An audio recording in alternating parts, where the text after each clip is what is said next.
welcome back, people. Last video, you saw me take out the ABS pump from the bike.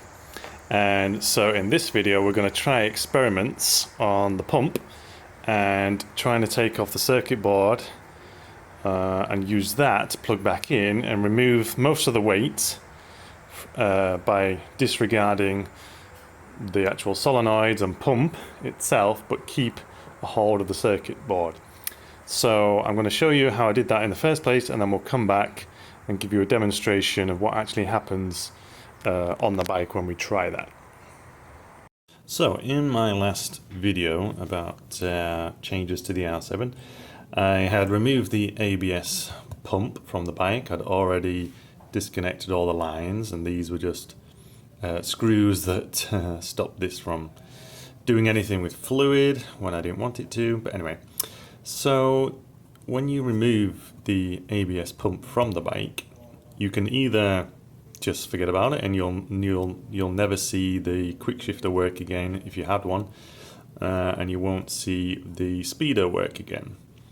So I thought it would be interesting to see, and you can buy a replacement, let's call it a dongle for a better word, that would connect as if it was a pump into your harness, and then all the functions would come back again. The prices of those range anywhere from like $280 to $350 just for that plug-in device. So I thought it would be interesting, seeing as this is now out of the bike, and you can buy replacements of these for like $60. But I thought it would be interesting to know if we can strip this down and take the circuit board and the plug-in, the socket, and just have that sat in the bike and forget the rest of the metalwork. So this is a video about how I did that, or if I can do that. The first step was to, when you look at this unit, it's a sealed up box on the top here, and it looks like there's an access hole to try and prise the lid off. Can you see that?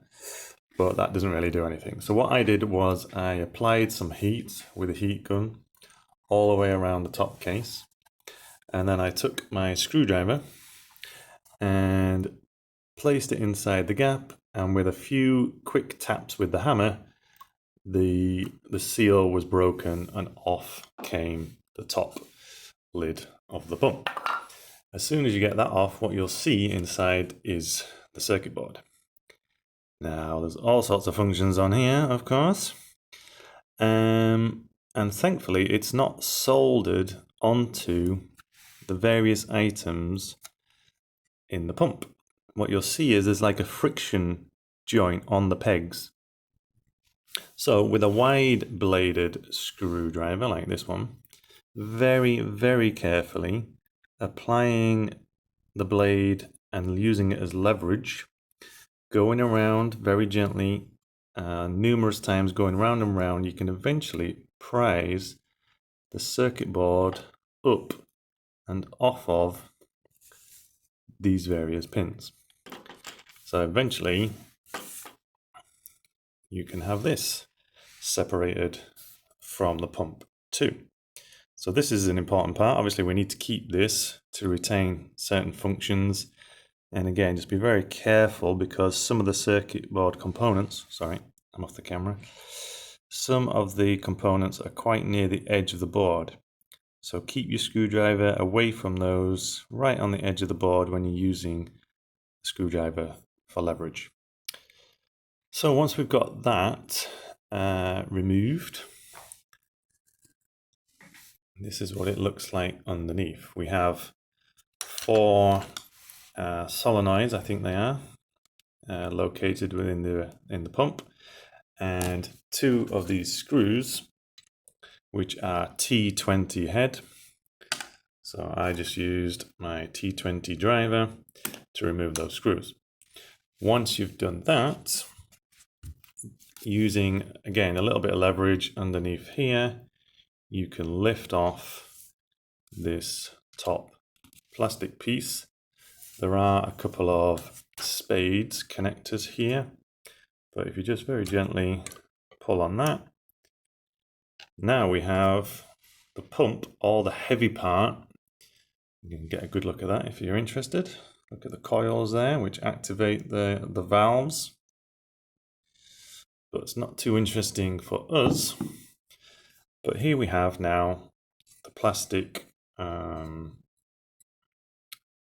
plastic part which the circuit board was sitting on. And therefore, what I think I can do is now place the circuit board back carefully into position. Sorry, I can't see very well and film at the same time. But if we gently squeeze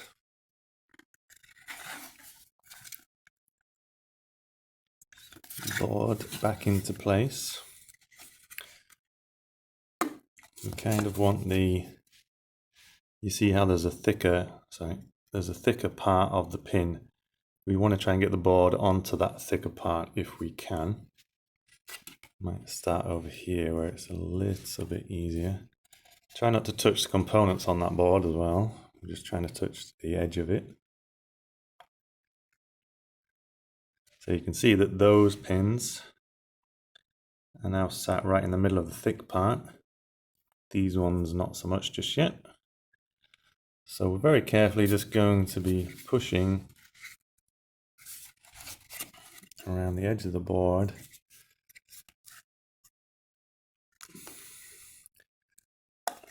Hopefully, there we go. They're kind of now sat. Can you see that? Sorry. Kind of now sat on the thicker part all the way around.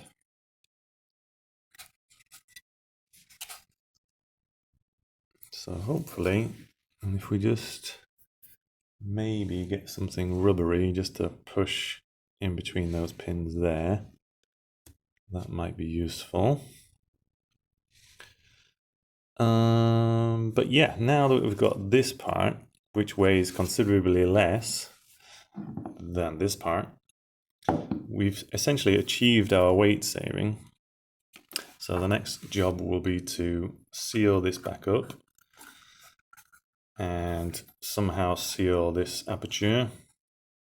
Maybe just duct tape or something all the way around. A couple of wraps. Again, this is fairly well shielded within the bike. It's not going to be subject to water spray or anything like that. So I'm confident. I might put, once I've checked that this idea works, then I can apply some sealant back on here to seal the back on, and maybe make a small cover for this. Who knows? But as a test, we'll just wrap it up in duct tape, put it back in the bike, and see if we get our Speedo back. So if that's interesting, please like and subscribe. But yeah, I thought that was an interesting little guide if you want to try this yourself. I'll be back in a second just to show you the results on the bike itself. Alright, so here we are. This is my test effort with regards sealing up just the circuit board. We've removed the pump, as you've just seen. So this is our circuit board, and it weighs so much less than the pump, obviously. But right now, I've been running, because the pump has been bypassed, I've been running without the fuse, which is that fuse there, ABS Sol 20 amp fuse. I've removed that, and that has meant that the ABS light has been on. And if I were to start the bike, you'll see that even if I click it into gear, why have we got indicators on? There we go. So I'm going to click it into gear, get the back wheel spinning, and we'll still have the ABS light on, obviously.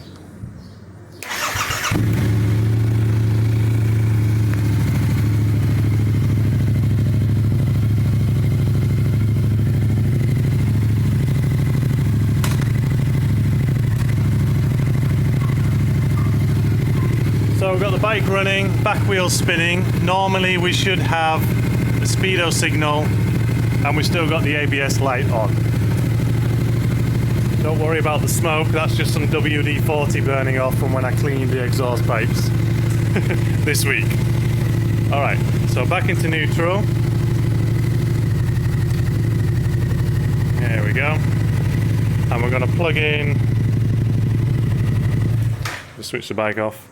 So now we're going to plug that in and we'll give it a go. Alright, so we now got the circuit board back in situation. Not fastened down just yet, but it's back in place. Still no fuse in here yet. And we'll see if we get a Speedo readout this time.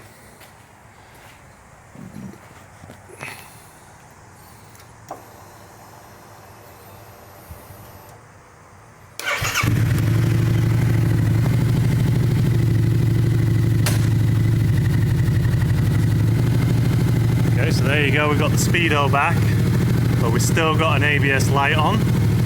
Wouldn't concern me too much. I'll just put a sticky plaster over there if I need to. But let's try putting the fuse back in as well.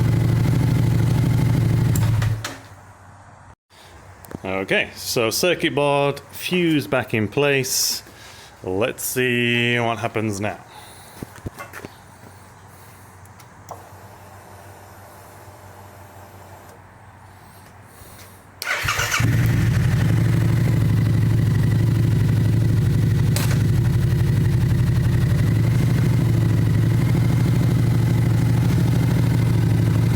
Okay, so we've got the Speedo reading, we still have the ABS light on.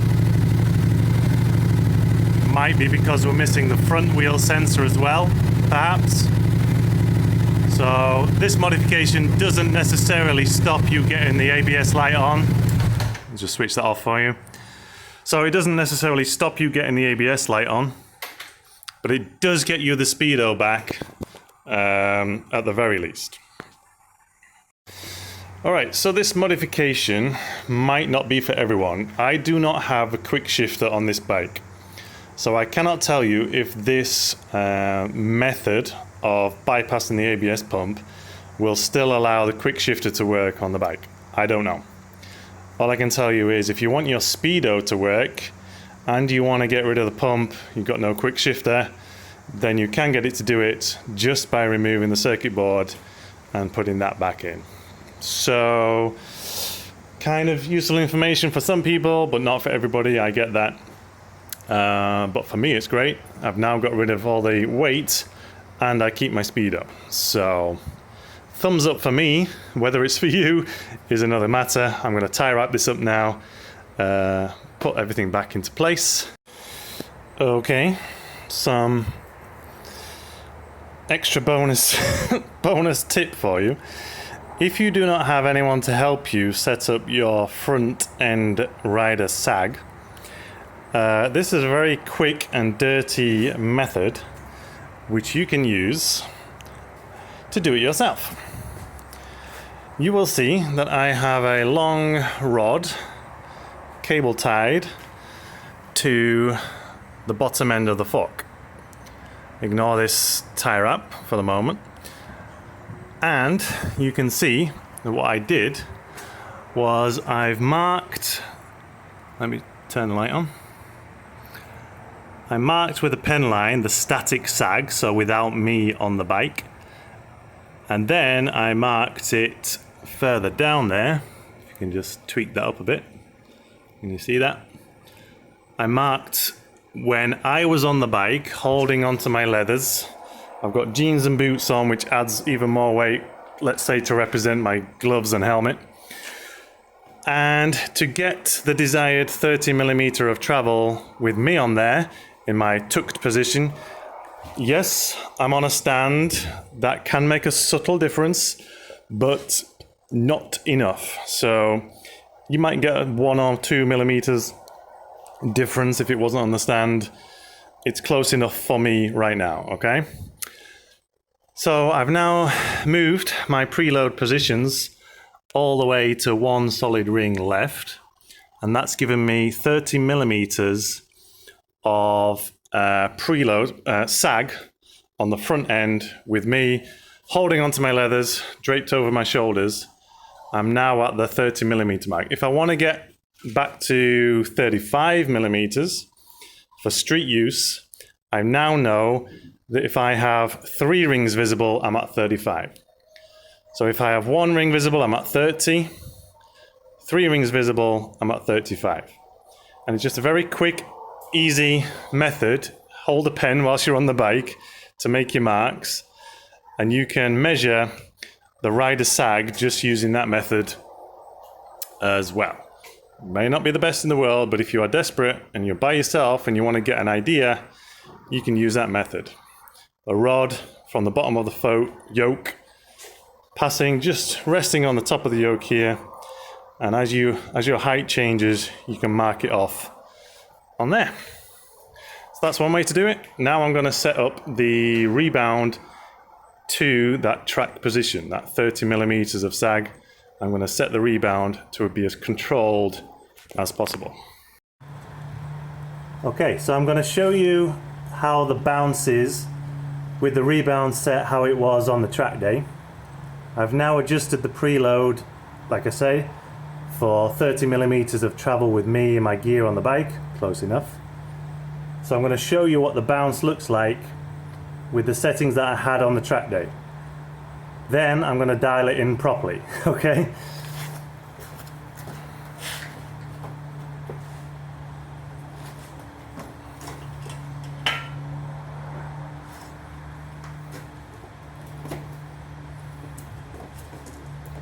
So, you ready? Watch this.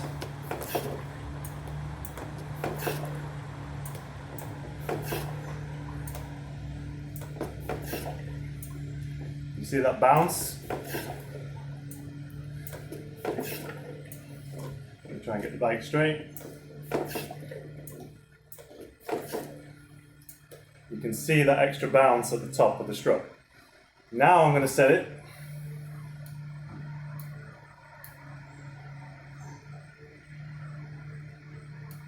to be at the first click position out. So wound it all the way in for resistance, back to 1 click out. So now we're going to see what it looks like.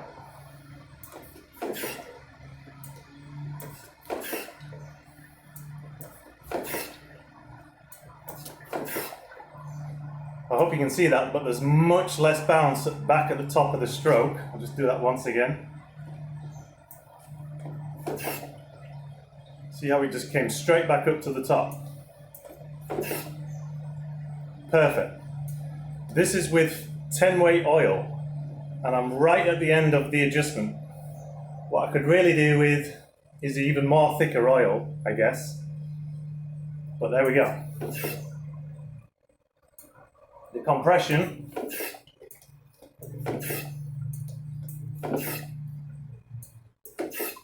I'm not blowing straight through it. I might open that up a little bit. 2 clicks.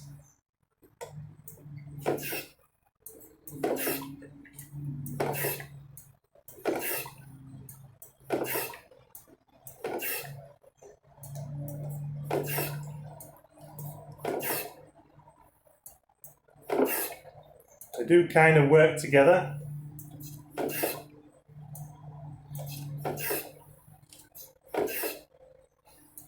It's a little bit bouncy back at the top again, so I'm going to go back in 1 on the compression.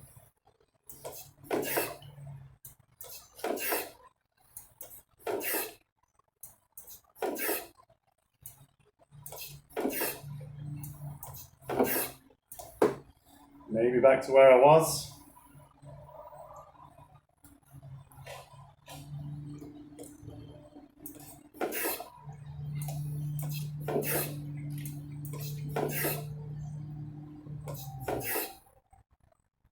Right, I'm going to go back out 1, leave it there.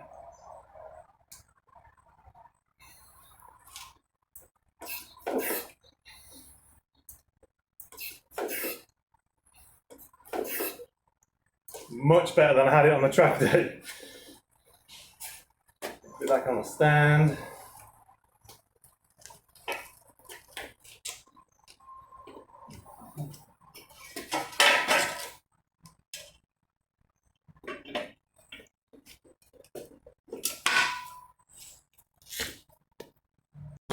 So that was a much better control, especially on the rebound. The compression I'll just have to work on as I ride the bike, I think. It's kind of hard to judge just by pushing it in. I'm not that experienced with doing this, so I don't know exactly what it should feel like. But I do know when I'm on the bike and I'm on the brakes, I don't want it completely diving through the fork stroke quickly. I want it to support me in the braking zone, but I want that control there at the end of the braking zone into the corner. And I think now that rebound is going to be good for me. Again, this is with 10 weight oil, not the standard oil, 10 weight oil in this bike now, and I'm still at the first click out.